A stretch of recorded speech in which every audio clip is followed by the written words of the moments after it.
Tell us about where you grew up. What was your community like? What kind of music did you hear? The community I grew up in was the St. Bernard Housing Project. It was located in the 7th Ward. When we grew up, we was influenced by artists like NWA, all the West Coast rappers mostly, because of what we were seeing in the community. We were actually living what they were talking about, so we understood and related to that. And then as rap evolved, you got the East Coast coming out with just party music, so we adapted to that also. And then down here in our own community, we started creating our own sound, which was then entitled Bounce, where we would put together a gangster track, but say party anthems over it, so it all came together. And that's the kind of music we did down here in New Orleans. What about block parties when you were growing up? Tell us about one that you might remember. Or what were they like generally? Or the block parties in the St. Bernard was like every Saturday. You know, we would just bring the music out. DJs would set up across the court. We had DJ Gary and DJ Tim, and each would spin one after another. And I would get on the mic and I would just hype it up. And I got some fellas in here that'll attest to every time we had a block party. Parties, people just dancing everywhere, and all of a sudden a fight break out. So that was the end of the block parties for us. We didn't have the block parties where the bounce music was playing at. We just played all kind of music. You know what I mean? So bounce wasn't really out when we were doing block parties. Well, let's back up for a minute. So in your family, what kind of records did you hear growing up?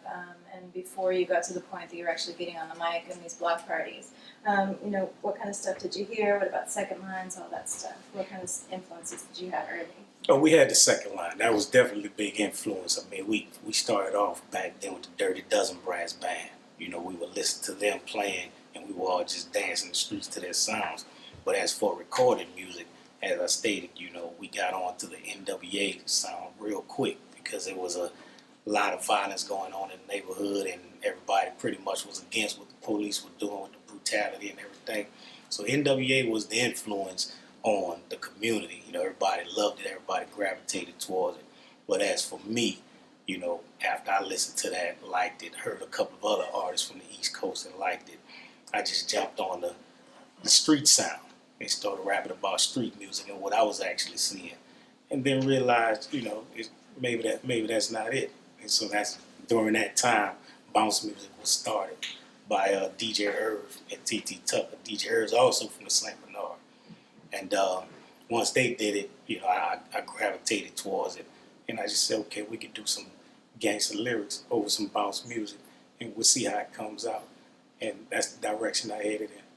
What was it about rapping that made you gravitate to that? Did you play any other instruments? Did you sing, or was it really rapping what you really wanted to do? I didn't play any instruments. It's just I was actually challenged with rapping.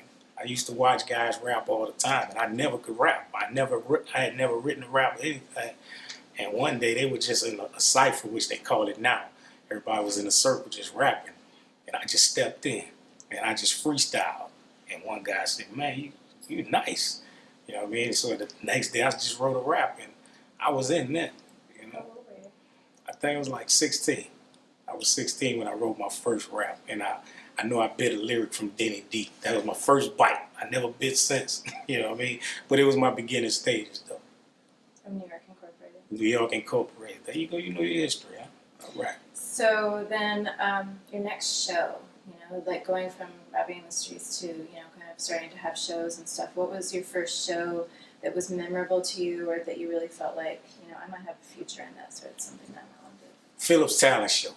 EA's Phillips Talent Show. Everybody in the neighborhood knew that I could rap. Everybody in the neighborhood went to that school. So that talent show, they put us on. And just like they put us on, we did so much to where they put us off stage. I mean, we was ripping the crowd. I was like, okay, we're going to do this. We're going to do this. So that was my most memorable show, unpaid show. You know what I mean? So I had fun at that time. What were the hot clubs around that time? Like the clubs that you aspired to perform at or wanted to perform at? The one I wanted to perform at the time was Club Rumors, because they had the Saturday night concert series. And I knew it had to be known artists that performed there. And, as a young kid, a young rapper, I always thought, man, I'm better than them. I can do this, I can do that. So Club Rumors was always the club that I wanted to rock at. We had We had the Paris and we had Club Whispers. We had Club Sensations, used to be the famous, and we had Club Discovery. You know, in Uptown you had a bunch of detours and Club 49ers, but they were they were mostly area clubs. But Rumors was the one where everybody from every part of the city would go to just to attend a concert. So then, Mobo Records, it turned into Mobo Records. It was a Westbank label. So how did you get connected with them? How did all that come about? That was funny. I recorded 8 tracks by Kevin Carter. He's KMC, DJ KMC. I recorded 8 tracks at his house, and some kind of way he knew Kenneth Taylor, and he presented those tracks to Kenneth Taylor, and Kenneth Taylor was the vice president of Mobo Records at the time, and they came to me with a proposal to distribute Shake for Your Hood, re-recorded distribute Shake for Your Hood, and out of all the 8 tracks, I was kind of disappointed because I didn't want to be a bounce rapper. I liked the music, but I didn't want to be a bounce rapper, and that was the only bounce song. And so I agreed to go ahead and, you know, re-record and distribute it with them, and that's how I became a part of Mobo. So at what point was Shake for Your Hood written then, and how long was the process from getting that song on the street to when Mobo signed you? That song was recorded. I mean, it was written. It wasn't actually written as Shake for Your Hood. It was a regular rap. I mean, if you listen to the lyrics, I pretty much sang them. And when Kevin played the track, I sang it over that song. So within about 3 weeks to a month, Kevin, he always called me and said, we got some people that may want to talk to us, but it never happened until about a month later. They finally came to my house in New Orleans East, and we talked about it and made the agreement. So about a month's time. I think you know that that song is still played on the radio all the time. Yes, I get calls. Many, many years later. So Yes. what do you think it is about that song that's stayed and has such indelible? The relevancy. The relevancy. I mean, you talk about reality. I mean, that song, to me, it was, as I stated, it was written as a gangster rap, but it had a message in it. You know, it was sort of subliminal, but if you were old enough to understand it, you knew the message. And the city has changed. Nothing has changed in the city because when Shake for Your Hood was written, when Master P came out in, what, 97, 98, he started bringing on the murder capital. So the relevancy to the lyrics of Shake for Your Hood and being a murder capital that he was screaming out, it still hadn't changed up until this day. So I still get the phone calls when it's played. People call me from nightclubs and just let me listen to it. They don't say anything, you know what I mean? So, you know, it feels good to know that, you know, you're still relevant of a song that was done, what, maybe 15, 16 years ago, something like that. I mean, that's not the only one of your songs that's remembered, obviously. You have many, many hits, Yall Holla being one of them. You have done a lot of stuff with brass bands and second line influences. So maybe pick a song like Yall Holla or another one where you used brass band influences or brass band players, and tell us about the production and writing process. Well, with Yall Holla, that was actually, we tried to get Rebirth into the studio. They were busy touring, doing a lot, and it was just like, okay, y'all go ahead and do what y'all need to do with it. Now, opposed to Yall Holla, which was the anthem, it got Houston, the whole southern region just was bouncing to it. I did Let's Go Get 'Em, which was with my old high school band, John McDonough High School Band. A partner with me on that song, he was actually in the band. And I came up with the idea because they had just gotten Southern's band director, Herb, to direct John Mack's band. So we knew that it was going to be a different sound. So we just went to the school and we talked to him, and we asked him that, we told him that, you know, we would like to do some songs with some of the band members. And he just instantly like, okay. And so we hit the studio, 2 days in the studio, and the song came out sounded just like Rebirth's Let's Go Get 'Em. And did you then play it live in second lines with people on Oh yeah, oh yeah. I performed Yall Holla with Rebirth at this year's Congo Fest. Rebirth Brass Band was out there. I've done Let's Go Get 'Em with the members of John Mack's band. We've done that at like reunions that school had, and we did it at a couple of concerts.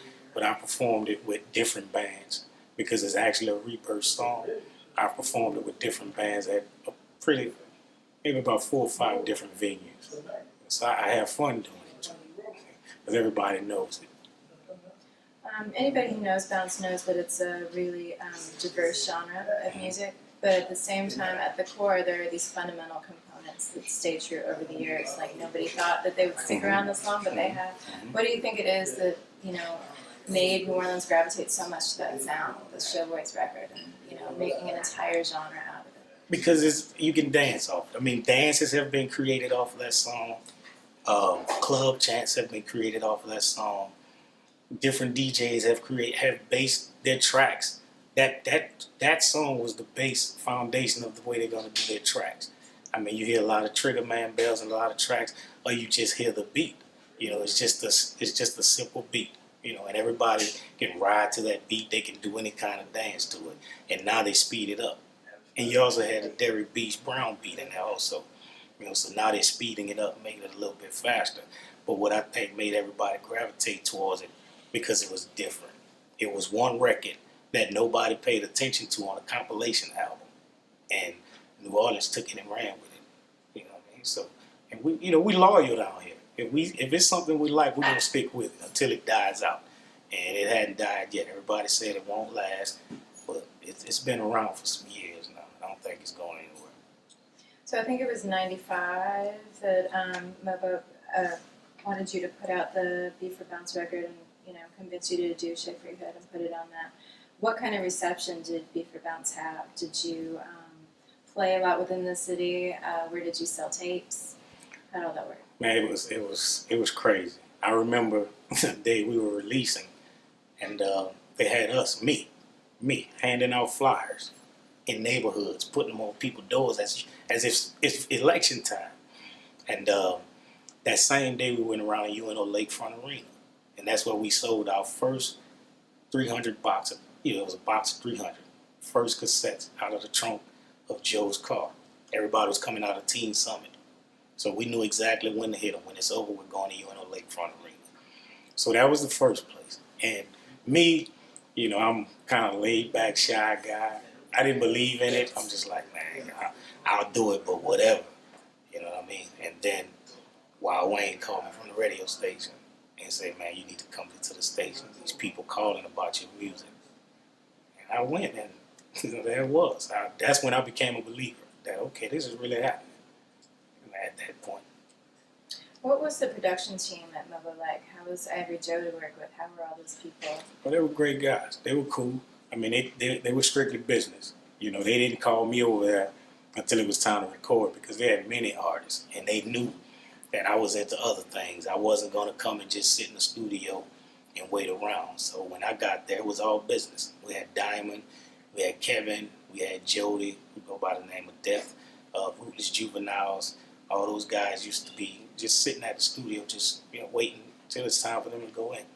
I didn't go to the studio until it was time for me to go in. Wasn't being a diva, but just didn't have time to sit around. I was into other things, but it all worked out in the end that they kept in business just as I did. A lot of people, a lot of writers, researchers talk about how rap has influenced second lines. How do you think second lines have influenced rap? Oh, because that's what we're known for. That's what the city's known for. I mean, to get a larger crowd on a larger scale, you have to do what the city's known for. And if artists get away from that, their success is going to be minimal. I guarantee it to you. If you don't pay homage to the city's roots, it's not going to last a long time for you. And everybody around second line is known around the world. So if you do a second line song, and it's got some substance to it, it can carry on for a long time. So I think that's what it's done for music. What about your more recent stuff? Your track "Hello." Mm-hmm. How did that come about? Of what year? Who produced it? That came about in 2010. I thought about it at the end of 2010, and it was actually a follow-up to Back Down Memory Lane. I was pretty much thinking about my family and a lot of other families that, Katrina caused havoc on. And I just thought it was a lot that was missing. It was a lot that wasn't being talked about. It was a lot that was being perceived about the city because of what has happened since everybody came back home. And so after I did Back Down Memory Lane, I thought about Hello, because it was noted that I died in November of 2009. I saw it on YouTube, reading it with my daughter, as a matter of fact. And I said, you know what? It's the perfect time for me to come back and also address what's going on in the city as far as the perceptions that we're getting. Because I travel the country, and a lot of people always have a lot of things to say about New Orleans. And I did that record as a testament to what we're about, and also to let those who I've ran across this country know that what we're about. And it's got real good reception. So I'm proud of that one. You should be. The record's really deep, and it touches on a lot of issues that were brought up by the storm and everything before and after. How do you think the New Orleans hip hop scene has changed over time? How do you as opposed to when you were coming out to now? I mean, obvious differences in production styles and how people make music, change music, but in the core kind of principles or values of the music and how it sounds, how do you think it's changed over time? I think we're getting away from the original concept of what the city is, the surroundings of the city.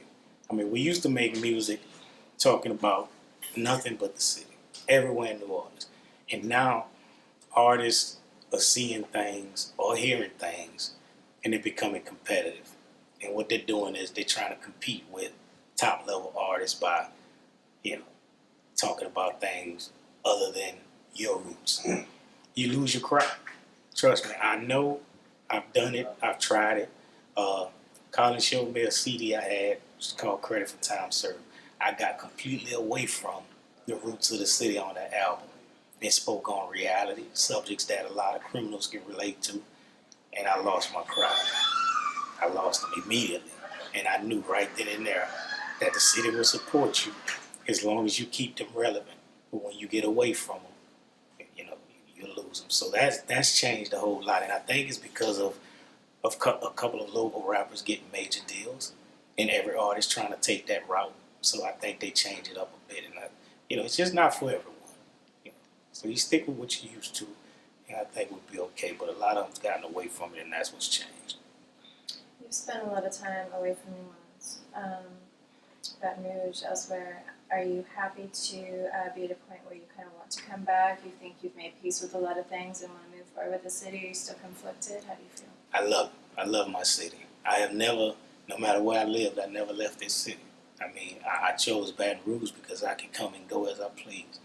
I left before the storm, and I've always called New Orleans home. To this day, people say, where you live? New Orleans. Because I don't want to explain Baton Rouge. It's about 45 minutes from North. So I just say New Orleans because it is my city. I love it. I rep it faithfully. Anything negative anybody says, I try and put some kind of positive spin on it. So I don't have any conflict with what's happened, what Katrina's caused. I mean, we're a city that we adapt, and we will. But it's a lot of issues that we still got to overcome, and I'm working on a few things to address those. And hopefully it'll make a difference. What influences do you think that New Orleans hip-hop has had on the rest of the country, the rest of the world? We party. Those people make party music down there. I mean, that's what I hear when I tell people I'm from New Orleans. Oh man, what they got that music is called? What it's called? It's bounce. You know what I mean? And it's like in places like DC where they have the go-go, and in Atlanta where they have the crunk, and in Texas where they have the country rap tunes. We have bounce. It's not revolved around lyrics. It's just party music.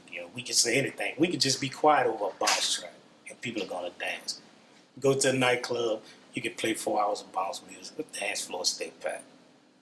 It's the only city that you can do that in. I think one thing that people don't pay attention to is the humor in a lot of the hip hop here, and I mean, yeah, it's dark, yeah, it takes on important issues, serious issues, but it's also party music, and it's also funny, and it's also humorous, and it's good time music. It is. And I think that's a lot of people miss that. They do, because I don't think they miss it.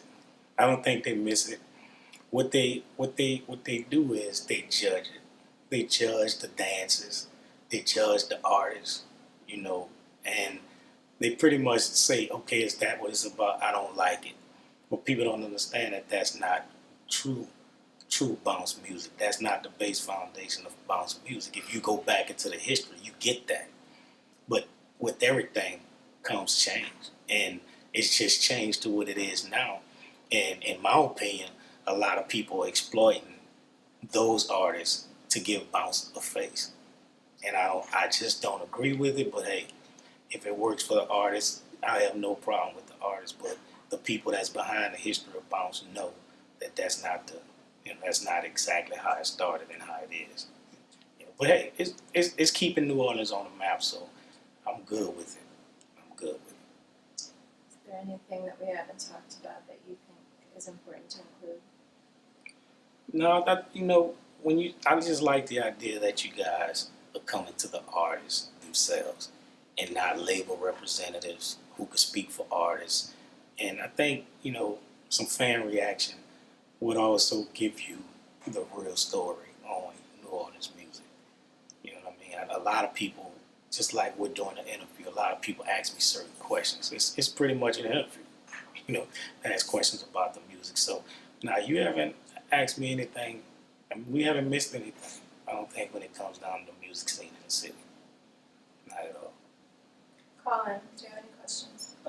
Yeah, real quick. On some of your earlier music, you have some Mardi Gras Indian inspired chants. Did you ever have any family members in tribes, or where did that come from? And then when you answer, just look at me. When I did that song, it was just we were actually in the studio just playing. If you notice, it's behind the same track as Shake for You. So we were just playing, and my godchild, he was there. He was with the Wild Child Patulas at the time, young kid, and he was saying it, and I just put it on a song. So now I didn't have any family members that were any tribes. That's where it derived from, him just playing around.